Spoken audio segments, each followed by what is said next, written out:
नमो भगवते वासुदेवाय।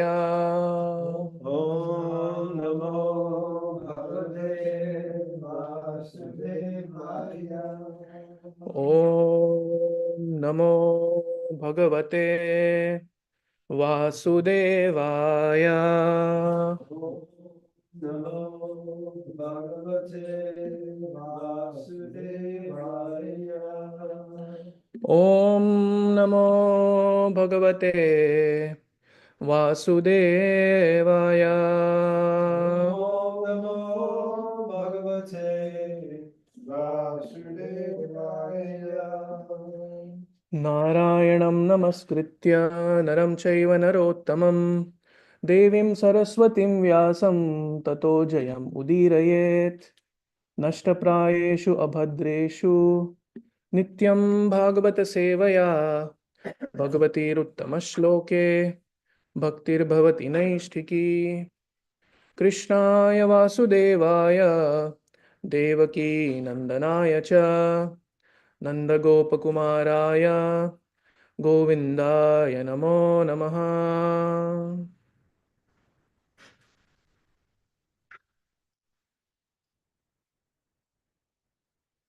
So Hare Krishna, dear devotees. Today we are reading from Srimad Bhagavatam, Canto 10, Chapter 81, which involves the exchanges between Sudama and Krishna. And um, we are going to cover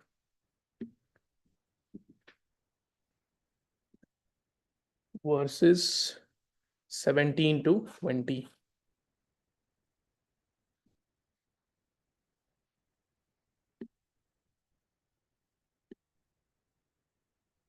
Just one sec.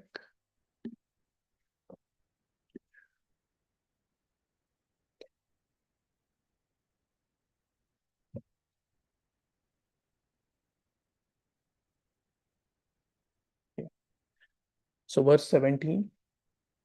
निवासितः प्रियाजुष्टे पर्यङ्के भ्रातरो यथा महिष्या विजितः श्रान्तो बालव्यजनहस्तया. Translation: He treated me just like one of his brothers, making me sit on the bed of his beloved consort. And because I was fatigued, his queen personally fanned me with a yak tail chamara.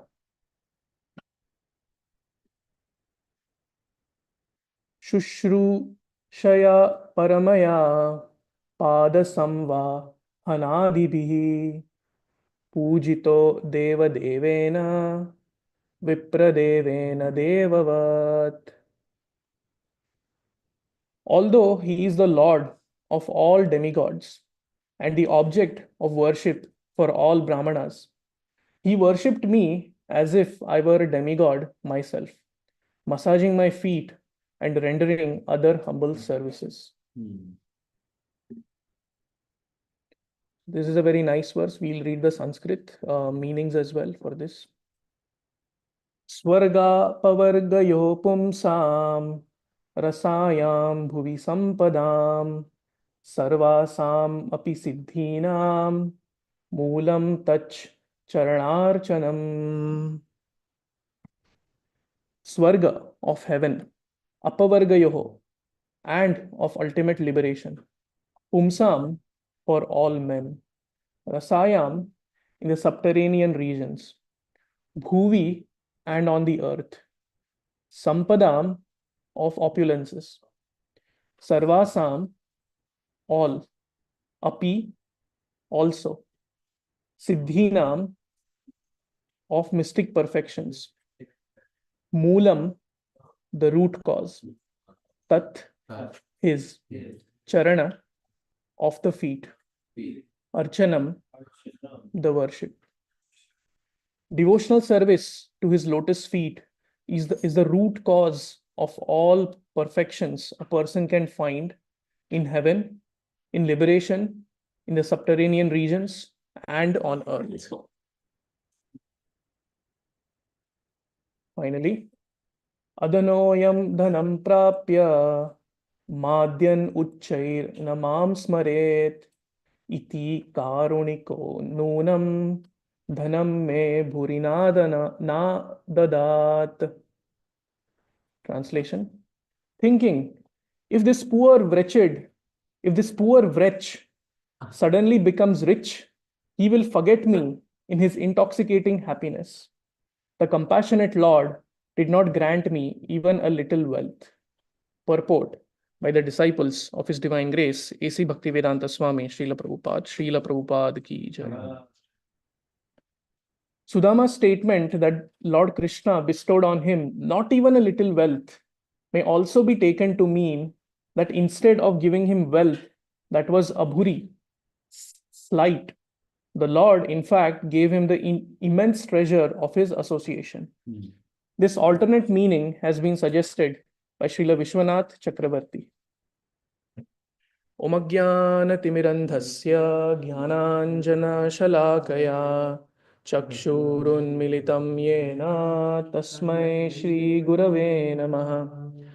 Shri Chaitanya Manobhishtam Sthapitam Yena Bhutale Swayam Rupaha Kada Mahyam Dadati Swapadantikam Vandeham Shri Guroho Shri Yuta Padakamalam Shri Gurun Vaishnavamscha Shri Rupam Sagrajatam Sahagana Raghunathanvitam Tam Sajivam Sadvaitam Savadutam Parijana Sahitam Krishna Chaitanya Devam Shri Radha Krishna Padan Sahagana Lalita Shri Vishakhanvitamscha Nama Om Vishnupadaya Krishna Presthaya Bhutale Srimate Bhaktivedanta Swamin Niti Namine Namaste Saraswate Deve Gauravani Pracharine Nirvishesha Shunyavadi Paschatya Deshatarine Namo Mahavadanyaya Krishna Prema Pradayate Krishnaya Krishna Chaitanya Namine Gauratvishe Namaha. He Krishna Karuna Sindho Dinabandho Jagatpate Gopesha Gopika Kanta Radha Kanta Namostute Tapta Kanchana Gaurangi Radhe Vrindavaneshwari Vrishabhanu Sute Devi Pranamami Hari Priye Vancha Kalpatarubhyascha Kripa Sindhubhya Evacha Patitanam Pavanebhyo Vaishnavebhyo Namo Namah. Jai Shri Krishna Chaitanya Prabhu Nityananda Shri Advaita Gadadhara Shrivasadi Gaura Bhakta Vrinda Hare Krishna Krishna Krishna Hare Hare Hare Rama Rama Rama Hare Hare Mukam karoti vachalam panghum langhayate girim yatkripa tamaham vande Shri Gurum Deenataranam. So Hare Krishna, dear devotees. Very happy to be with all of you here. I seek blessings from all of you, all the senior Vaishnavas, Adi Purush Prabhu, Janitai Prabhu, Vasudev Prabhu, so that we can discuss something that is that takes us closer to Krishna and which is in line with the Guru Parampara. So Bhagavatam is a very nice scripture. It is said, Arthoyam Brahma Sutranam Bharatartha Vinirnaya. So it is the purport of the Vedanta Sutras. And we know Vyasadeva himself considers Bhagavatam as the natural commentary on the Vedanta Sutra. Bharatartha Vinirnaya. So it is also the purport of Mahabharata, it says, this verse in Garud Puran. And the context of the Bhagavatam is also very interesting. When Vyasadeva had written all the scriptures and he was still morose, he was not satisfied completely. And at that point of time, Narad Muni comes and tells him that you should write something that is exclusively glorifying the Supreme Lord and devotional service to his lotus feet. And that is the context in which Srila Vyasadeva wrote the Srimad Bhagavatam. So true to that, we see that in the Bhagavatam there are so many stories of Krishna in his various manifestations exchanging love with his devotees. So this chapter, this and the previous chapter also narrates a very beautiful exchange happening between Sudama and Krishna. So Sudama was his childhood friend, and they went to Gurukul together. And so yeah, we will see more about that. So it is said that there are four categories of people, four types of people who approach Krishna. This is in the Bhagavad Gita 7:16. Krishna says. So can anyone tell me what are the four types of people who approach Krishna? Distressed, yes. Yes. Yes. Desirer of wealth. And then there is the curious one, out of curiosity. And then the fourth one is, yes, those seeking knowledge. So, and interestingly, in the 18th verse, in the subsequent verses here, Krishna says something really interesting. He says, Udara sarva evaite. So he says all these four types of people are udara. They are magnanimous. So one might wonder, how does a person who is a desirer of wealth, for example, or distressed, who is coming to Krishna for a solution for their problem, how can that person be called magnanimous by Krishna? So it is really interesting when we go to someone to get something from them and that person calls us magnanimous. That is really surprising. So Ramanujacharya, a great acharya in the Shri Sampradaya, one of the preceptorial lines starting from Lakshmi ji, he explains. He says that Krishna is he's yearning for the love of all the spirit souls. So this is again a really interesting thing. Krishna is on one hand Atmaram. He doesn't need anything. He's fully satisfied in himself. But at the same time, he yearns for the love of his devotees.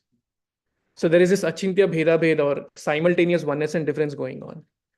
But in any case, Srila Ramanujacharya says that because Krishna is so thirsty for the love of his devotees, that even if a person comes with some ulterior motive to Krishna, that give me this, give me that, or just give me a resolution for my distress, Krishna is saying they're udara. He's calling them magnanimous. So that is the gratitude of Krishna.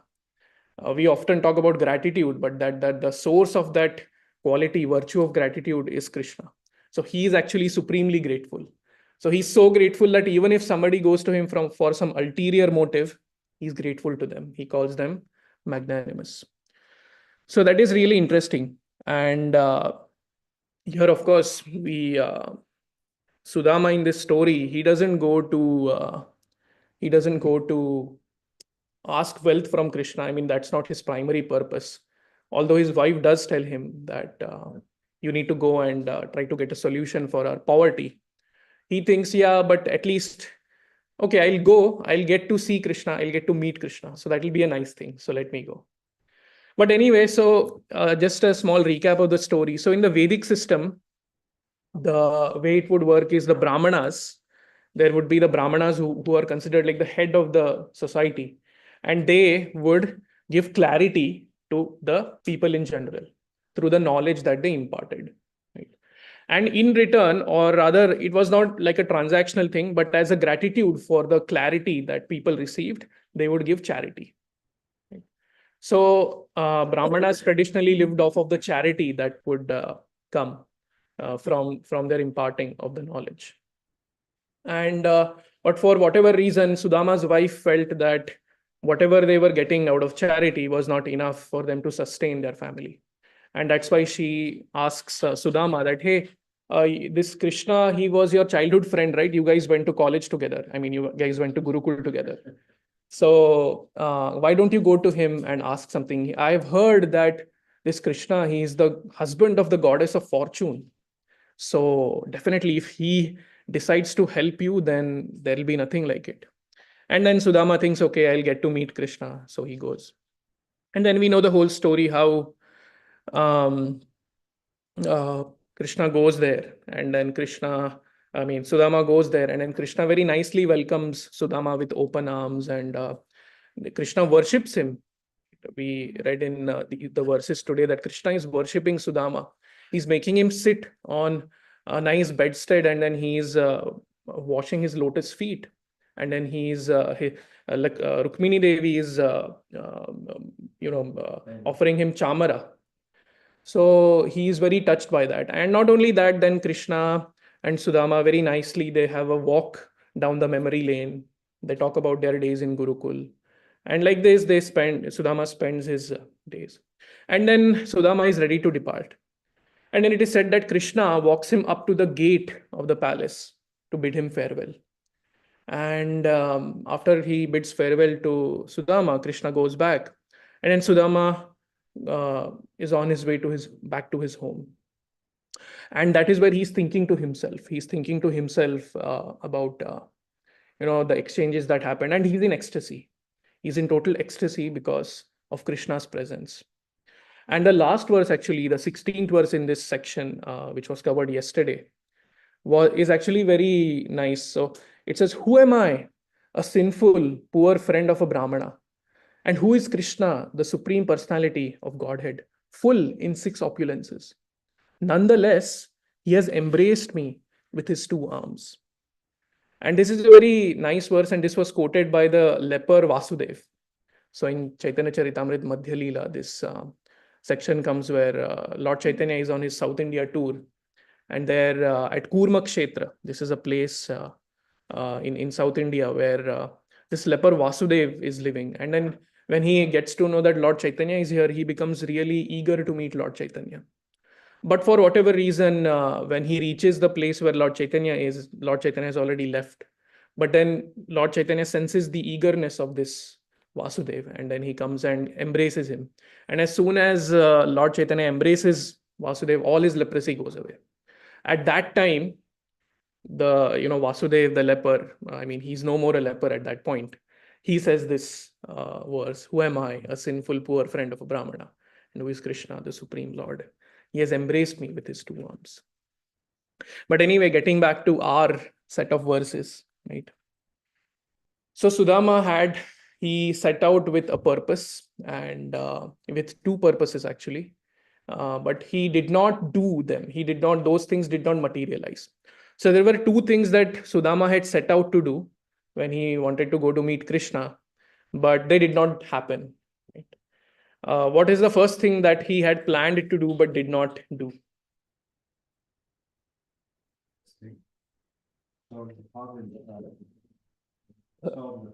Yes, that is one.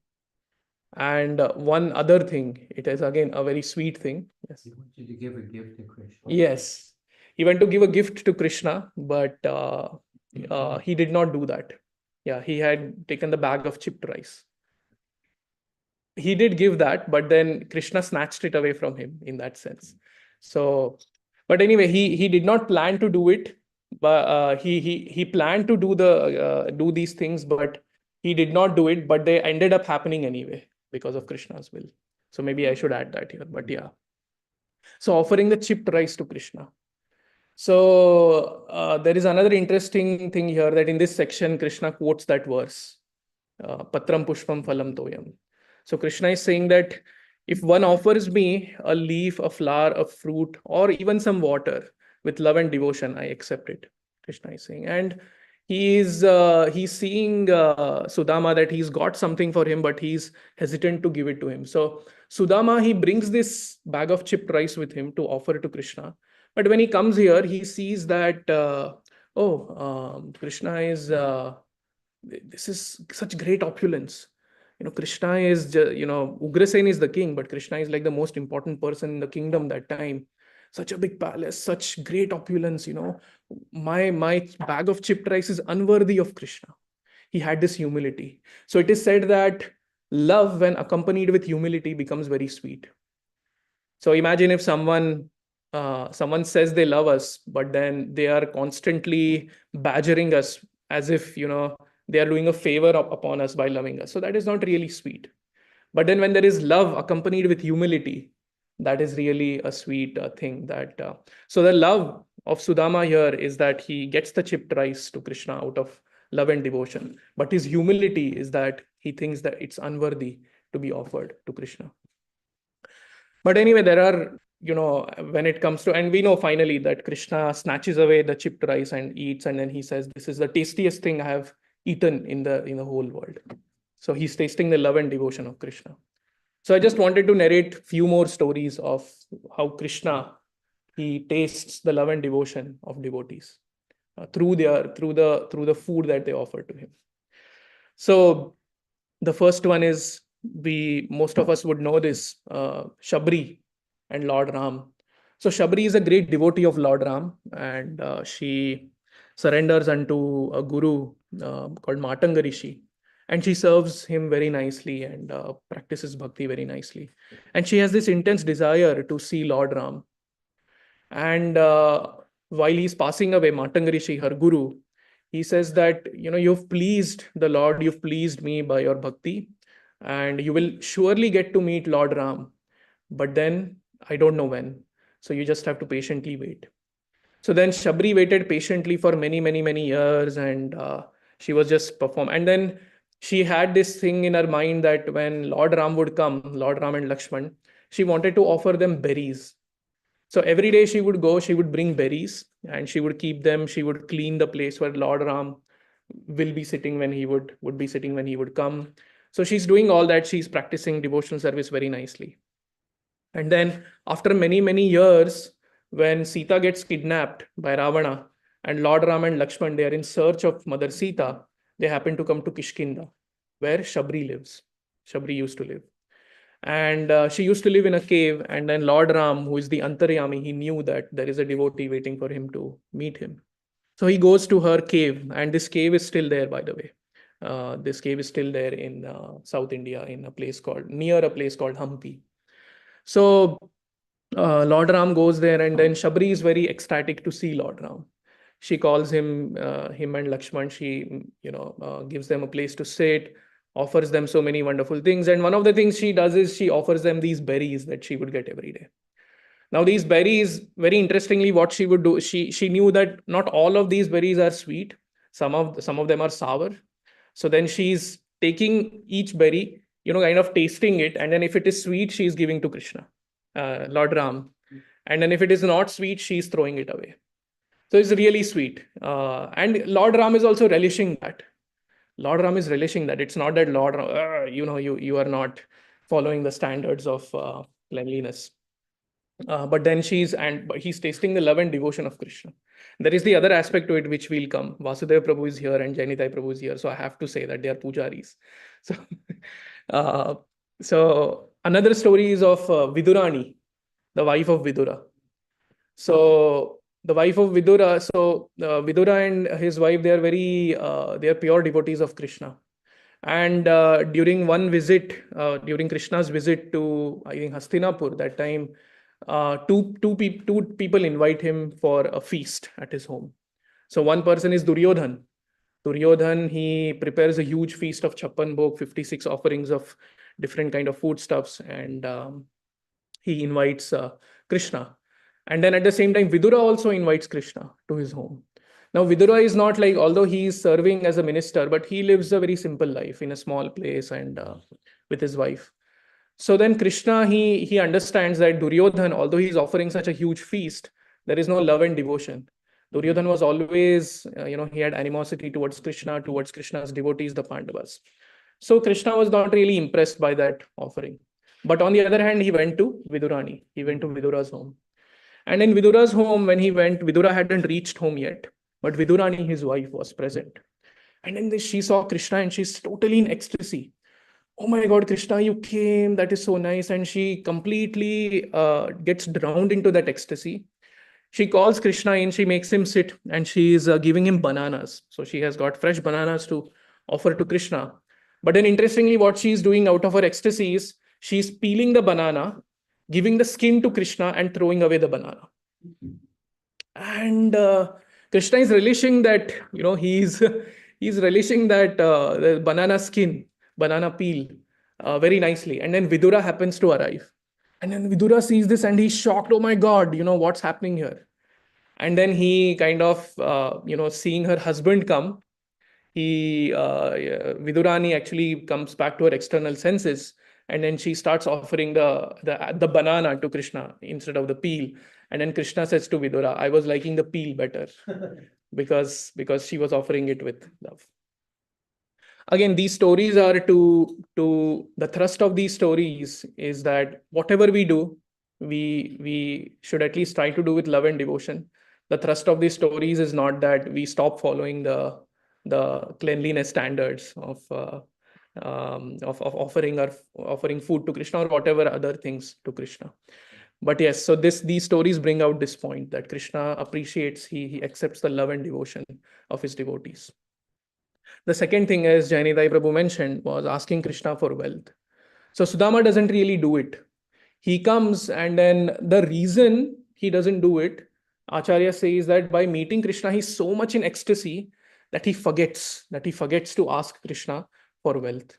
So they are nicely reminiscing their old days. They are, talking, and Krishna is worshipping him and all that. And then in that, he gets so drowned in that ecstasy. He gets so absorbed in that ecstasy of being with Krishna, of being in Krishna's presence, that he forgets to ask him for the wealth. And this was one of the original purposes of what Sudama wanted to, achieve by coming to Krishna, at least as per his wife.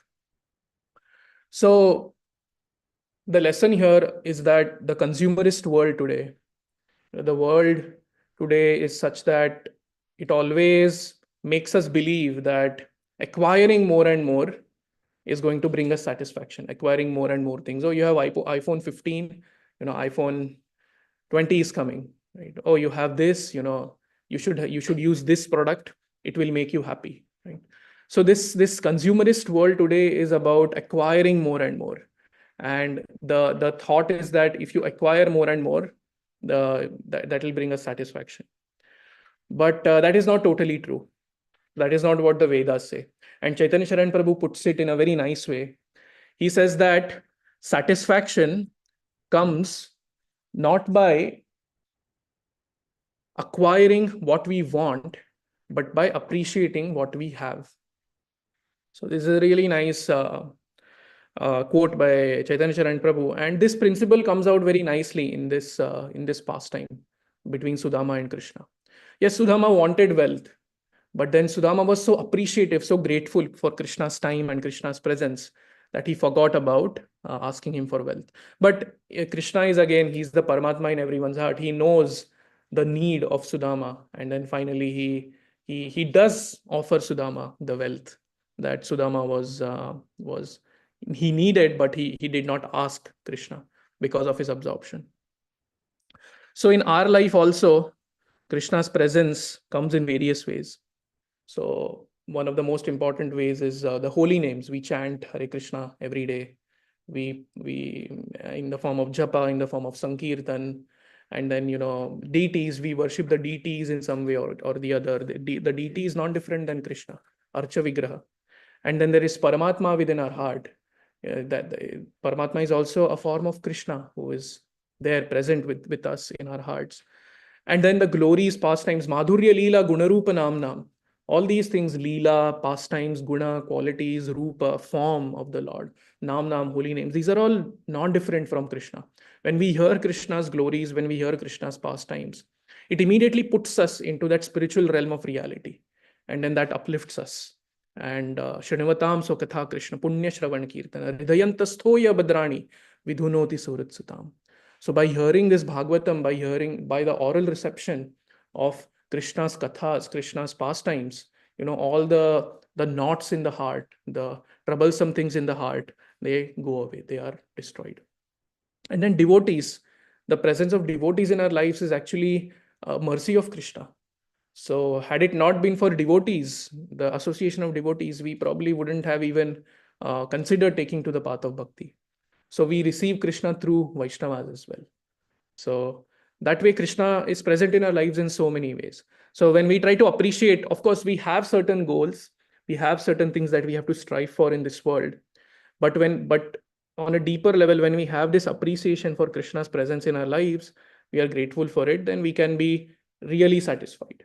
we can try to tap into that ultimate level of satisfaction, bliss, and so on. So anyway, to conclude, one might think that the thrust of this pastime is the wealth that Krishna gave to Sudama.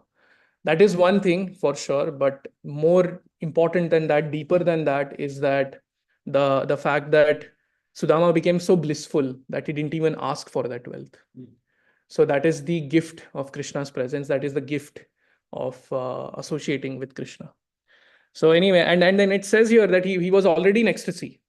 It's not that he reached home and he saw the whole wealth and then he became ecstatic. No, he was already in ecstasy. And when he went home, and then we'll see in the subsequent verses that all that wealth, it did not deter him from worshipping Krishna. It did not dampen his love and devotion for Krishna. It was steady. His love and devotion for Krishna was steady, despite having received all this. Prabhupada had said once that Krishna tested me twice. Once by taking away everything from me. So if we go through the life of Prabhupada, there is this one phase in Prabhupada's life where Krishna took away everything from him. His business collapsed. His family was not cooperative towards his devotional service and so on. And but then he still went on. And then when he started the Hare Krishna movement, then a lot of wealth started coming, wealth, facilities, and so many things started coming.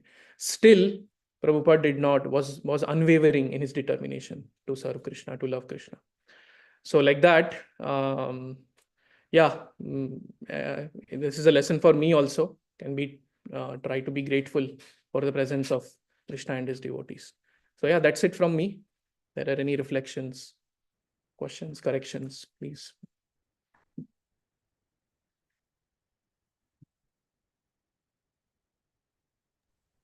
Thank you, Jagannath Gopal. Prabhu, thank you. I don't think we have a devotee who would dare to correct you. No, No. a lot of corrections needed, definitely. Make so many mistakes.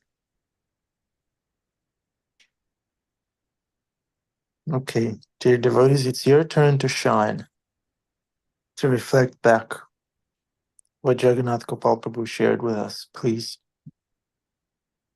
Jiv Jago. Adipusha Prabhu?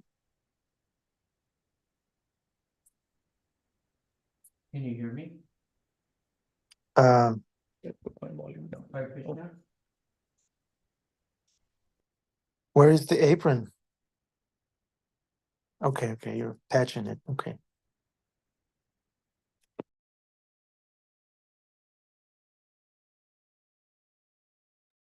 No, we can't. We cannot hear that. We cannot. I thought that's unmuted. It's not connected to the microphone. Hare Krishna? Yeah. The last few verses were about how satisfied Sudamavipa was, how he was feeling ecstasy and bliss. And our understanding is that because he pleased Krishna, he became satisfied, that he wasn't seeking his own satisfaction. He went there to visit Krishna, and sometimes we can go to the temple with the idea of becoming satisfied, or as a slight modification, we can go there even when the deities, we're greeting the deities, we're there to offer ourselves to Krishna for his pleasure. And our direct, it's not that we're satisfied directly, we're satisfied because Krishna is pleased. It's quite an interesting paradox that by pleasing Krishna, we become satisfied. And if whatever we do, if it's with that idea of offering ourselves, Lord, I'm here, I'm yours, I make mistakes, I'm a fallen soul, I'm doing my humble best, and please accept me as I am. That's kind of an interesting thing, and anybody can do that. So we want to please Krishna, and everything else will be there, right? All glories to Srila Prabhupada. Accept me as I am, but what if I'm fallen and lowly and full of all kinds of tendencies? Humility is to acknowledge the fact that I am imperfect. But another part of humility is to say, but Lord, you're so wonderful that even though I'm Even it says in the Bible, what we have to offer is like filthy rags. But the Lord is accepting. And we may think my offering is not very significant. We may also think, I don't really have the love to offer this to you, Lord. But Srila Prabhupada instructs us, we offer it to our spiritual master, following his direction, and he is offering to Krishna with love.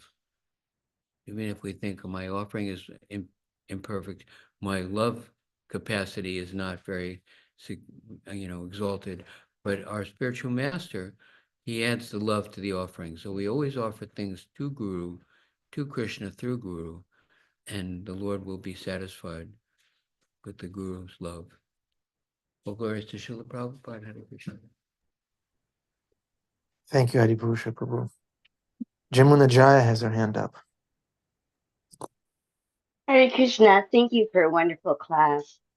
There's really been two things as we've been spending so much time in this past time that I felt moved to reflect. One is that someone said a few days ago that what Sudama had was inner opulence, and that word keeps rolling around in my mind, and in these verses here when he's saying it's good Krishna didn't give me anything because Vijora understands that the true treasure is within. So that's really been rolling around in my mind. And the other thing, as you were recounting the whole pastime, it's this wonderful thing of Krishna walks him in and walks him out.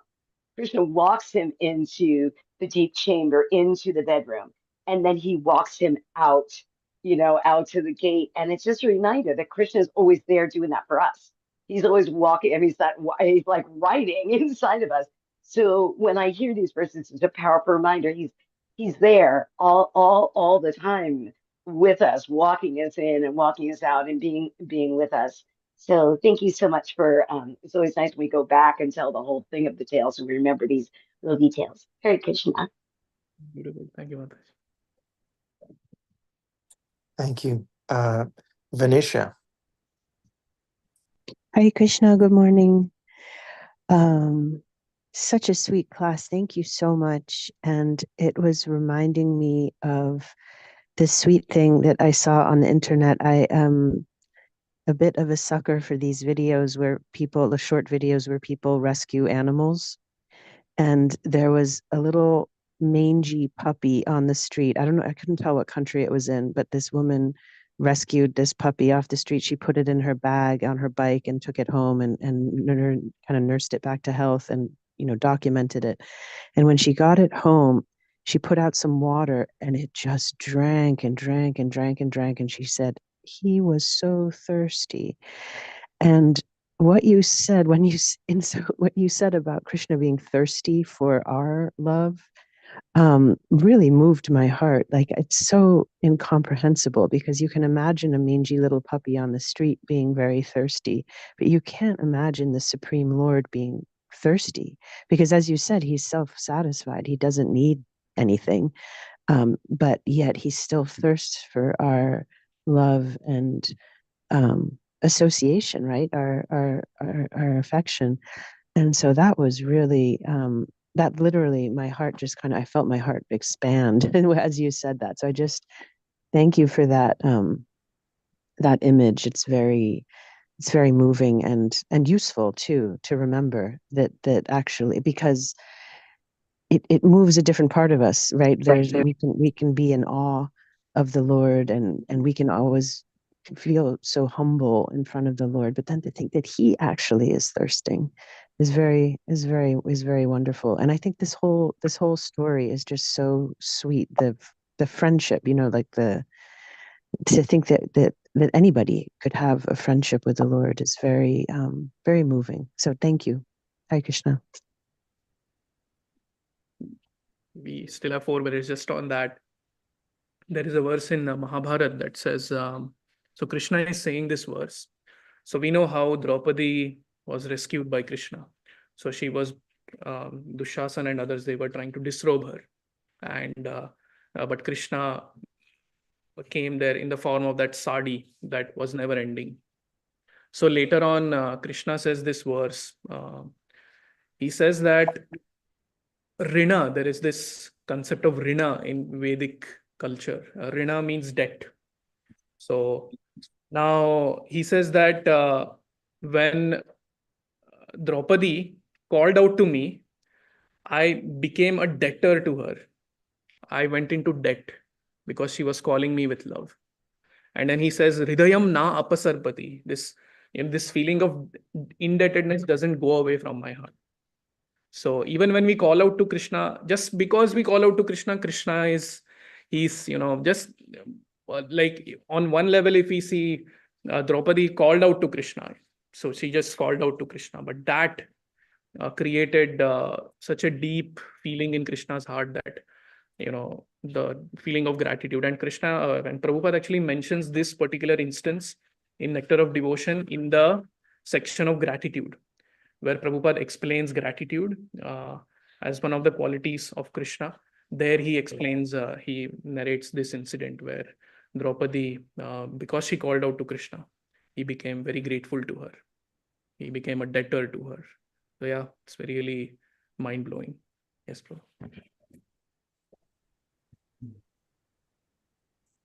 Why didn't Krishna tell Draupadi to fight like he told Arjuna to fight?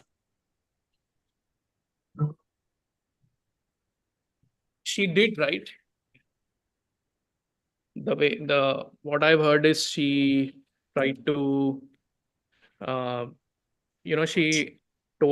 she asked her husbands to protect her. And when they were unable to do that, she tried to ask the Kuru elders, like Bhishma, Drona. How can you sit and watch this? Are you out of your mind? A lady is being disrobed here and you're just sitting and watching. And then when all this happens, she even tries to hold her sari on her own. But what is her strength as compared to Dushasan? Dushasan is like hundreds of elephants, that kind of strength he has. And even that does not work. And when that does not work, nothing works. She raises her hand and yes. So surely our effort has to be there. Thank you for bringing that up. Yeah. Thank you, Jagannath Gopal Prabhu. Okay, let's turn it back to Adipurusha Prabhu. Yes, is your apron unlimited, Adipurusha Prabhu? It kind of is. You saw it every day. Whatever. You have to ask me simple questions. I'm a simple person. I don't know Okay. the answers. But in the context of Krishna being pleased, I've seen parents actually helping their children to go from a level of being selfish to the level of being loving, which is our genuine, normal position. And when Krishna sees that the devotees are trying to please him, then he's very pleased because he's trying to help us become better, right? All glories to Srila Prabhupada. Hare Krishna. Hare Krishna. Thank you, Jagannath Gopal Prabhu, for the wonderful class as always. Darshan time, please, dear devotees. Put on your best look.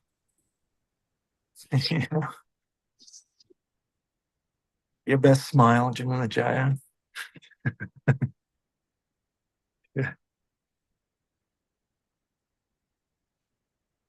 Okay, it's Karuna Nima, it's Kurukshetra. All right. Karuna Nima is the champion. Yeah.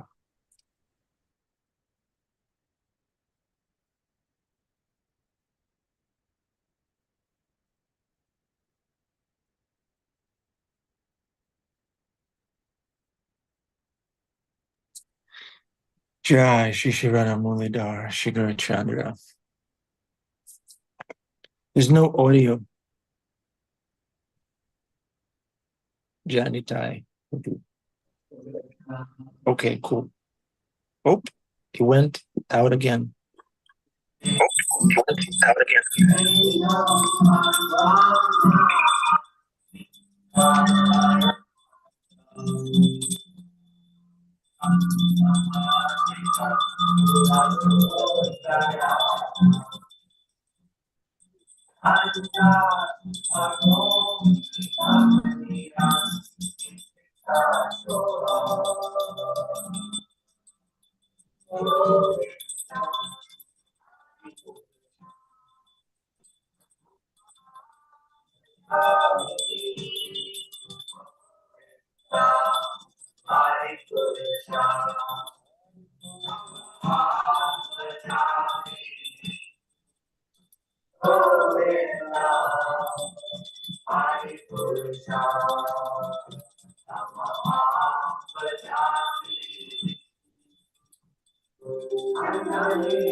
Lotus feet of my spiritual master, I bow down to his lotus feet with great awe and reverence. By his grace, one can cross the ocean of material suffering and obtain the mercy of Krishna. My wish is to have my consciousness purified by the words emanating from his lotus mouth. Attachment to his lotus feet is a perfection that fulfills all desires. He opens my darkened eyes with transcendental knowledge. He is my Lord, birth after birth. From him, ecstatic prema emanates, and by him, ignorance is destroyed. Vedic scriptures sing of his character. Our spiritual master is the ocean of mercy, the friend of the poor and the Lord and master of the devotees. O Master, be merciful unto us. Give us a shade of your lotus feet. May your fame be spread all over the three worlds. We take shelter at your lotus feet. Jai. Jai. Okay, welcome to the Afterglow. So nice to see your bright faces, dear devotees. So nice to see you. And Jagannath Gopal is with us. Check it out. He's in the back. Okay.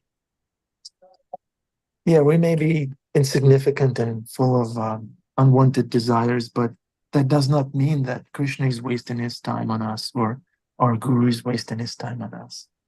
Isn't it? Yeah, we may be small, but Krishna is not wasting his time. What's that quote from the Bible that Adipusha Prabhu, you always quote it?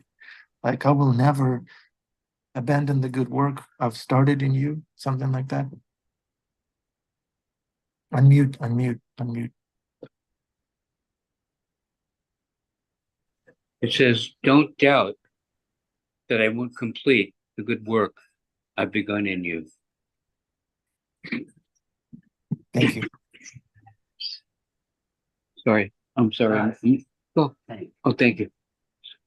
Okay, reflections, questions for Jagannath Gopal, please, dear devotees, shine back at him. I just wanted to comment on the question that you asked Anand Bihari and Jagannath Gopal answered so beautifully. I just, as you were answering, I had a thought about, can you hear me, Adi? About, you said about Draupadi why didn't he tell Draupadi to fight and he told Arjuna to fight? And Yeah, I was thinking, why didn't Krishna give her like a weapon or something? I was thinking that, it's different instructions for different people, but ultimately as we were speaking, I thought that what Krishna was asking both of them to model was surrender. We know what he says to Arjuna, surrender unto me, and then ultimately she did try, and it's only after she threw up those arms that he came. So it was sort of making me think there's two, Krishna is teaching us to surrender in many, many different ways. And in one way, it was the surrender was the fight.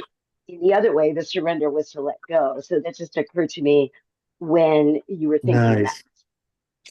Krishna. Nice. Thank you, Jimala. So there is this nice article by Vrajbihari Prabhu from ISKCON Chowpatty. It's about the beggar and warrior spirit. It's a beautiful article. I'll send it on the group, on the WhatsApp group. It's really nice.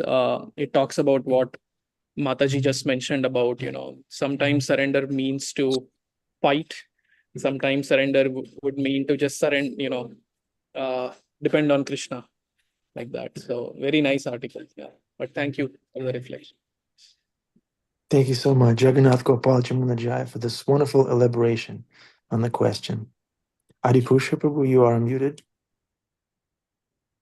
Unmuted or unmuted? Unmuted. Does that mean you want to glorify Krishna? We hope to. Yeah. Okay. And beautiful class, complete, perfect, solid, Shastric.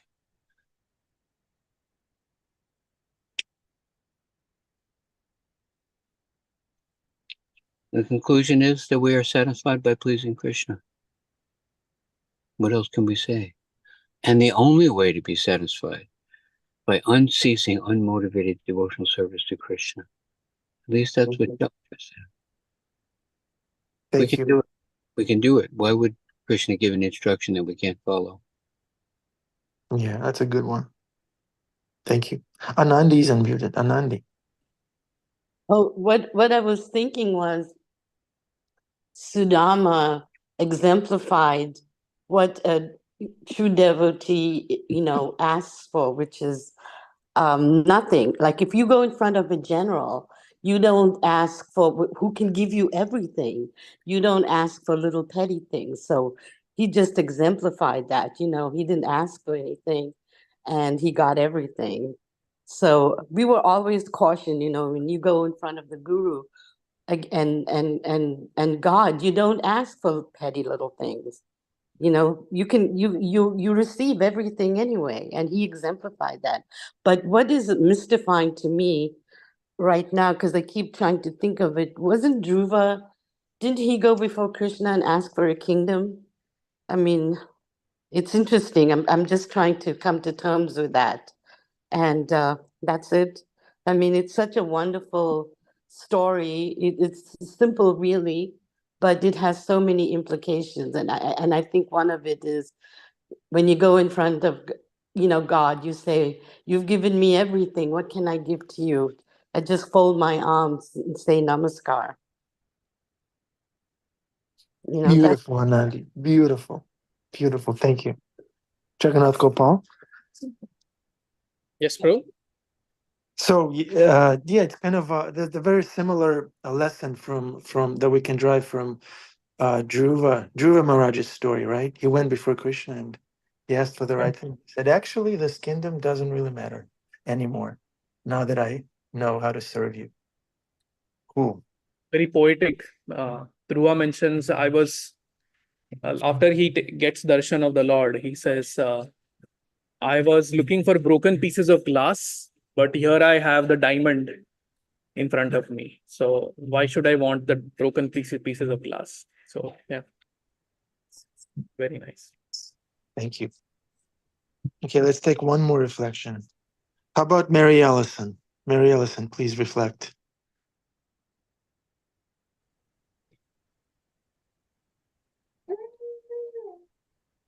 Mary Ellison? Okay, Mary Ellison, put your reflection in the chat. Oh, no, there she is. No, I'm here. I'm here. Um, My only reflection really that I've been thinking about this whole week is I've always felt very intimidated to show up in these classes. But every class this week has talked about how as long as you show up with a pure heart of just wanting to serve, wanting to be closer to Krishna and wanting to honor the people that are also close to him, then that's all that you need, right? It could be the smallest little task or thought or anything, as long as you hold that sweetness in your heart, it's okay. And you're welcomed. And, you know, no matter the fault or how you stray, you know, Krishna hears your thoughts, he hears your heart, he hears all of it. So there's no reason to fear. And it's that instruction of surrender, right? And it looks very different all the time for everyone. Even, you know, in myself from moment to moment, day to day, it shows up very differently, but that's always the instruction. So yeah, and it kind of, especially closing out the year, the beginning of the year, my intention was Radha knows best and to just trust. So I've really tried to follow that and just trust, just show up and see what happens. So here I am. Cool, Mary Allison, you nailed it. Thank you so much. Thank you. Jagannath Gopal, we can summarize now. Concluding remarks, please. Come again? Yeah, conclude. Oh, conclude. Finish it off. Yeah, punchline. I mean, grateful for all of your association, and yeah, we can try to imbibe what Sudama is imbibing, Sudama is exhibiting, and as an example for all of us, and what all of you mentioned in your reflections. You know, what Mary Allison, just showing up with that heart of love. Amazing. Yeah. Thank you. Yeah, Sudama Brahmana showed up, and look what came of it. And Mary Ellison showed up. Yeah, she's here to serve. She's not here to get entertained or impress anybody. She's here to serve. That's the mood. Thank you, Mary Ellison, for describing it perfectly. Thanks everyone on this call. Okay, Sundarananda, why don't you say Hare Krishna? You'll be the reciter today. Oh, really? Okay, fine. It's not going to sound as sweet as the others, but anyway, maybe Allison should. She was on a nice trend there. Anyhow, my raspy voice. Hare Krishna. Thank you, Sundarananda. Thank you very much. Thank you. Jai Srila Prabhupada. Happy Saturday, everybody. See you tomorrow. Thank you, Jai.